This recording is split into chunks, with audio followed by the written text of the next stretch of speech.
अस्सलाम वालेकुम, मैं हूँ साइमा। कैसे हैं आप लोग सब? उम्मीद करती हूँ कि आप लोग बिल्कुल ठीक होंगे।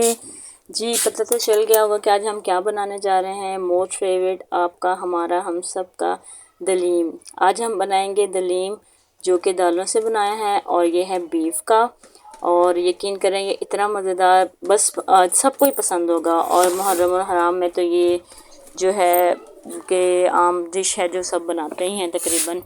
इसलिए मैंने कहा चले आज आपके साथ भी शेयर करती हूँ कि मैं दलीम कैसे बनाती हूँ। और ये वो वाहिद डिश है जो सब जो लोग डिफरेंट अंदाज से बनाते हैं।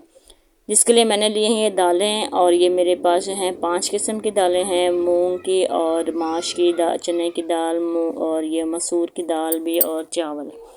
ये सारे मैंने ले लिए हैं। और जो चीज़ें इसके अंदर कमी है, जैसे कि गंदम की और वो जो दलिया वगैरह होता है, वो सारी जो कमी दूर करने के लिए मैंने इसके अंदर शामिल कर लिया है शान का मिक्स हलीम जो पैकेट्स होता है वो वाला।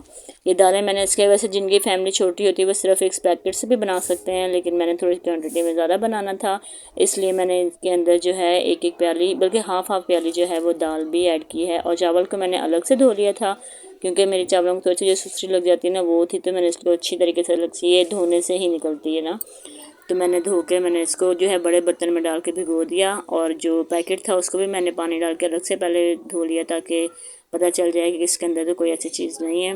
और क्योंकि सफाई का ख्याल रखना तो मोस्ट ज़रूरी है, इसलिए फिर मैंने वो भी इसके अंदर ऐड कर दिया। और ये मैंने जो है तकरीबन 4 घंटे मैंने इसको भिगो के रखा था। और भिगोने के बाद जो 4 घंटे बाद मैंने इसको डाल दिया था जग में, और मैंने इसको साथ मतलब कि थोड़ा थोड़ा करके ना इसको क्वांटिटी में मैंने इसको सबको ब्लेंड कर लिया।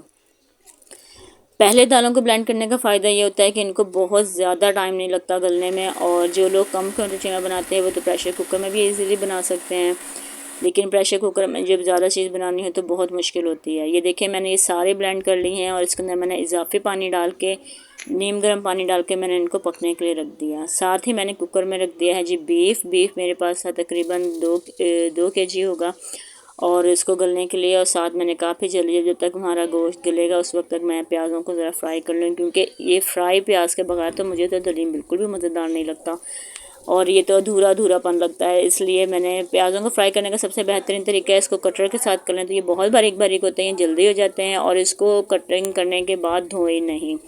कभी भी फ्राई करने वाले प्याज कटिंग करने के बाद धोते नहीं हैं, वरना वो क्रिस्पीपन नहीं आता। और जब ये देखें हल्का लाइट ब्राउन कलर आ जाए तो फ़ौरन आंच बंद कर दें, क्योंकि ऑयल हमारा ऑलमोस्ट गर्म होता है, इसलिए इसको थोड़ा बहुत हिलाएंगे तो, और इसको फ़ौरन बाहर निकाल के सबसे इम्पोर्टेंट इसको फैला दें।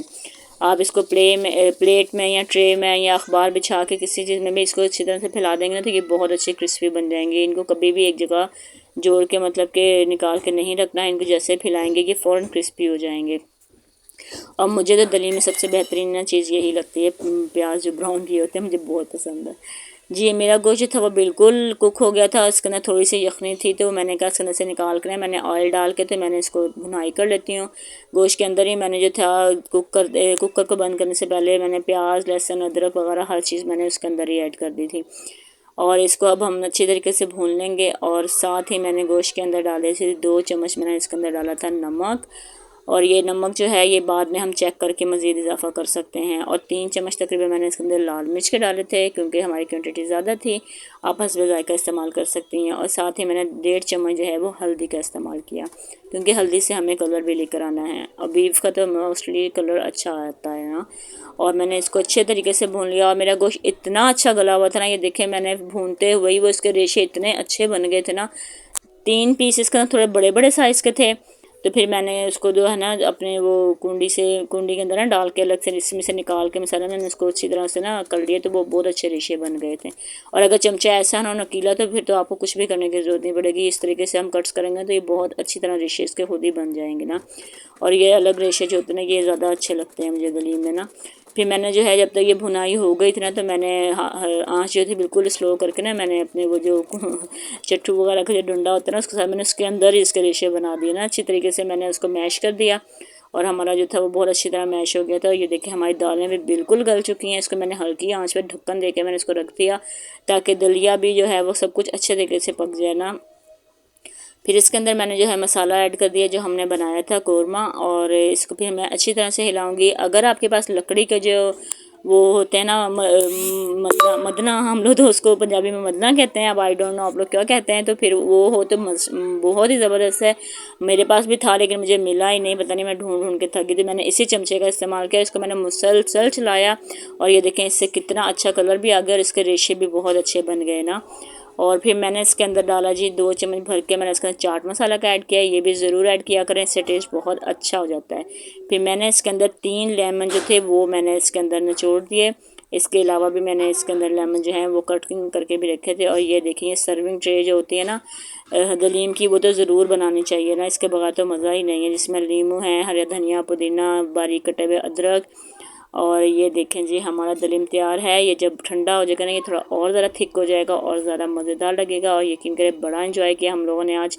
और मैंने साथ मंगवाई थी तंदूरी रोटी और मज़ा ही आ गया। वैसे तो रोटी बहुत कम हम लोग खाते हैं, सिर्फ दलीम ही चलता है। मुझे पूरा यकीन है कि आप लोग भी ज़रूर बनाएंगे और मुझे दुआओं में याद रखेंगे। अपना बहुत ज़्यादा ख्याल रखिएगा। और हमने तो आज दलीम को बहुत इंजॉय किया, आप लोग भी इंजॉय कीजिए। अल्लाह हाफिज़।